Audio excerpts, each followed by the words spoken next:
வணக்கம் மக்களே, அனைவருக்கும் இனிய வணக்கம். இன்றைக்கி நம்ம இந்த ஒரு வீடியோவில் எதை பற்றி பார்க்க போகிறோம் அப்படின்னு பார்த்தீங்கன்னா, நீங்கள் எல்லாமே பார்த்துருக்கக்கூடிய சில முக்கியமான தகவல்கள். நகைக்கடன் தள்ளுபடி.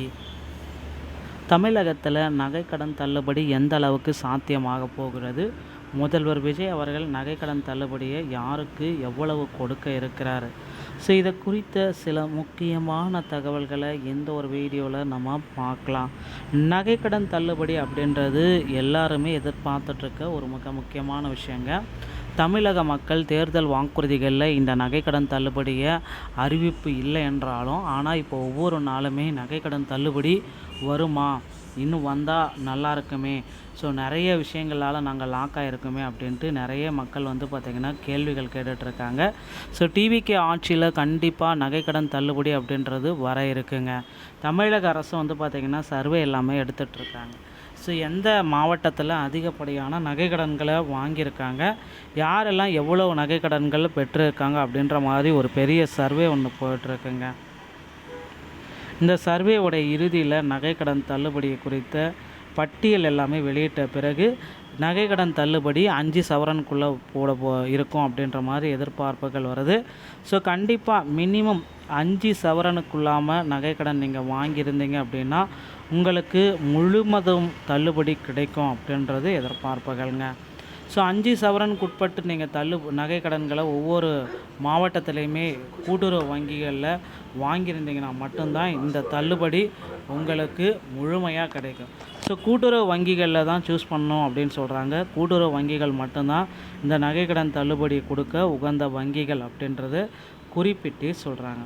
ஸோ அதனால் கூட்டுறவு வங்கிகளில் இந்த நகைக்கடன் தள்ளுபடியை பெறுவதற்கு இப்போந்தே உங்களை தயார்படுத்திக்கோங்க. ஒரு சில 12 வங்கிகளில் மட்டும்தான் இந்த நகைக்கடன் தள்ளுபடி அப்படின்றத கொடுப்பாங்க அப்படின்றது தெளிவாக நமக்கு புலப்பட்டுருச்சுங்க. ஸோ தமிழக விவசாயிகளுக்கு நகைக்கடன் தள்ளுபடி 45,000 ரூபாய் வரை கோடி ஒதுக்கீடு செஞ்சுருக்காங்க. 40 கிராம் அல்லது 5 சவரனுக்குள்ளாமல் நகைக்கடன் இருக்கணும். 95 முதல் 100% வரை இது இருந்தாலே உங்களுக்கு தள்ளுபடி கிடைக்கிறோம். சரியான ஆவணங்கள், கடன் பெறும் பொழுது சரியான குடும்ப அட்டை, ரேஷன் கார்டு, ஆதார் எண் வழங்கியவர்கள் தகுதியுடையவர்கள்.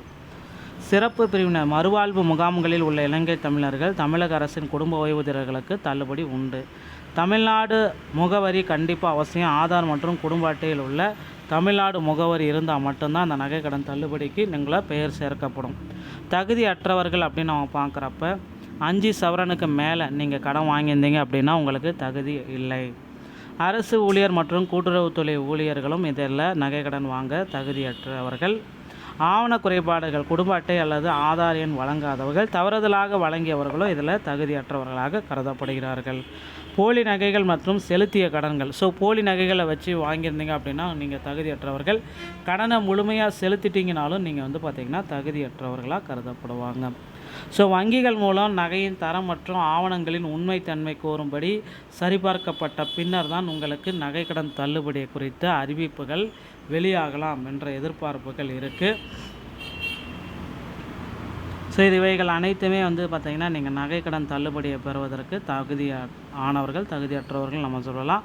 45,000 65,000 கோடி வரைக்கும் நகைக்கடன் தள்ளுபடிக்கான நிதி ஒதுக்கீடு செய்ய இருக்கிறதாக தகவல் வந்திருக்குங்க.